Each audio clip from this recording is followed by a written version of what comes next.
నమస్తే, మీరు చూస్తున్న అగ్నిస్. నేను మీ రామకృష్ణ. ఆంధ్ర రాష్ట్ర అవతరణ కోసం అసూలు బాసిన అమరజీవి పొట్టి శ్రీరాములు వర్ధంతి కార్యక్రమాన్ని మండల కేంద్రం తర్లుపాడులో ఘనంగా నిర్వహించారు. మండల ఆర్యవైశ్య సంఘం నాయకులు టీచర్ కస్సెట్టి జగన్ బాబు నేతృత్వంలో తర్లుపాడులోని పొట్టి శ్రీరాములు విగ్రహానికి పాలాభిషేకం చేసి నివాళులర్పించారు. ఈ సందర్భంగా అమర్ రహే పొట్టి శ్రీరాములు అంటూ నినదించారు.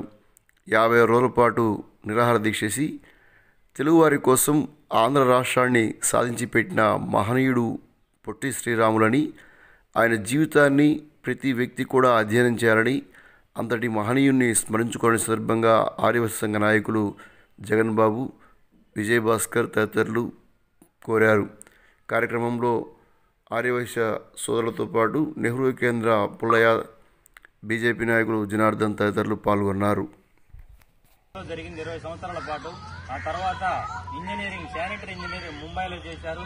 ఆ తర్వాత రైల్వేలో 4 సంవత్సరాలు జాబ్ చేస్తూ మ్యారేజ్ అయిన తర్వాత ఆయనకు కలిగిన మొదటి సంతానం చనిపోయారు. అలాగే తర్వాత కాలంలో వాళ్ళ భార్య కూడా చనిపోయింది. ఆయన అప్పుడు జీవితం మీద విరక్తి చెంది స్వతంత్ర ఉద్యమంలో పాల్గొంటానని చెప్పి ఆయనకున్న ఆస్తిపాస్తులన్నీ తల్లిదండ్రులకు, పిల్లలకు వారి సోదరులకు అప్పచెప్పి గుజరాత్లోని సబర్మతి ఆశ్రమంకి వెళ్లి గాంధీజీ దగ్గర శిష్యుడిగా చేరి తర్వాత 1930లో ఉప్పు సత్యాగ్రహంలో పాల్గొని జైలుకి వెళ్లారు. ఆ తర్వాత 41, 42లో సత్యాగ్రహము, క్విట్ ఇండియా ఉద్యమాల్లో పాల్గొని అప్పుడు 2 సార్లు జైలుకి వెళ్లారు. ఆ విధంగా చురుగ్గా స్వతంత్ర ఉద్యమంలో పాల్గొంటూ 3 సార్లు జైలు శిక్ష అనుభవించారు. అదేవిధంగా స్వతంత్రం వచ్చాక ఆయన హరిజనులకు సరైన అవకాశాలు ఎక్కడ గుళ్లలో కల్పించట్లేదని ఆయన ఎన్నో పోరాటాలు చేశాడు. అదే స్ఫూర్తితో అప్పట్లో మనం మద్రాసులో కలిసి ఉన్నాం కాబట్టి తెలుగు వారికి అన్ని చోట్ల అవమానాలు జరుగుతున్నాయని గ్రహించి తెలుగు మాట్లాడే అందరూ సపరేట్ రాష్ట్రం కావాలని చెప్పి ఆయన మనసులో కలిగి ఎంతమంది చెప్పినా కూడా ఎవరు స్పందన లేకపోవడంతో ఆయన ఫ్రెండ్ అయినటువంటి బుల్సు సామమూర్తి ఇంట్లో ఆమరణ నిరాహార దీక్ష 1952 అక్టోబర్ 19వ తేదీన మొదలుపెట్టాడు. ఆ విధంగా మొదలుపెట్టే ఫస్ట్ లో ఆయన ఎంకరేజ్ చేశారు, ఇది ఒక్కడితో అయ్యే పని కాదని. అయినా కానీ మొక్క దీక్షతో ఆయన ఒక్క తిండి అనే మాట లేకుండా ఓన్లీ వాటర్ తోటే 56 రోజులు నిరాహార దీక్ష చేశాడు. ఆ 56 రోజులు చివరి రోజుల్లో భయంకరమైన బాధతో పేగుల్లో ఇన్ఫెక్షన్ వచ్చి ఆ చుట్టుపక్కల బజార్లంతా ఆయన కేకలు వినపడినట్టు ఆయన అరుపులకి అంత బాధ అనుభవించి డిసెంబర్ 15వ తేదీ 1952 చనిపోవడం జరిగింది. ఆ ఫలితము వరుసగా 4 రోజులు అన్ని చోట్ల వదంతులు వ్యాపించి ఆందోళన చేయడం వల్ల అప్పుడున్న ప్రధానమంత్రి జవహర్లాల్ నెహ్రూ గారు డిసెంబర్ 19వ తేదీ ఆంధ్ర రాష్ట్రాన్ని సపరేట్ చేశామని ప్రకటించారు. ఆయన త్యాగ ఫలితం వల్లే మనం ఈ రోజు అనుభవిస్తున్నాం.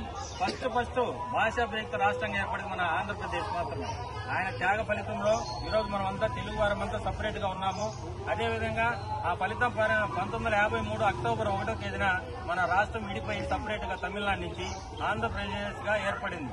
అందుకని ఆయనకు గుర్తుగా మనం ప్రతి సంవత్సరం మార్చి 16వ తేదీ ఆయన జన్మదినాన్ని, అలాగే డిసెంబర్ 10వ తేదీ వర్ధంతి కార్యక్రమాన్ని ఆయనకు గౌరవం, నివాళులు అర్పించాలనే ఉద్దేశంతో మహనీయుడు పొట్టి శ్రీరాములు గారి వర్ధంతి 72వ వర్ధంతిగా మనం జరుపుకుంటున్నాం.